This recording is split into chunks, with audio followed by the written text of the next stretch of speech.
Teka lang muna utol, huwag ka muna mag-scroll, magpapakilala mo na ako. Ako nga pala si Chris Dizzy galing Tondo, Manila. Nagmula din ako sa isang independent grupo na Sots of Gang. At ayun nga, bilang isang independent artist na nanggaling sa isang independent na grupo, galing sa Tondo, Manila, mahirap dahil ayun nga, pupunta ka na malayo, babiyahe ka, mag-e-effort ka para lang ma-showcase yung talent mo. Kahit na madalas appear lang sa katropa lang yung talent fee mo. Tulungan niyo naman ako mga utol ko maka 1,000 followers, 4,000 watch hours by subscribing and playing some of my videos para ma-monetize na tayo.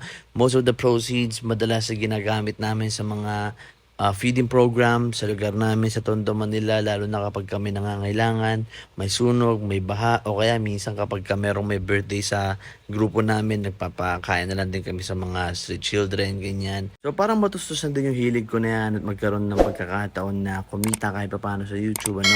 Subscribe nyo naman ako mga utol ko. Yun lang, maraming salamat, mahal ko kayo.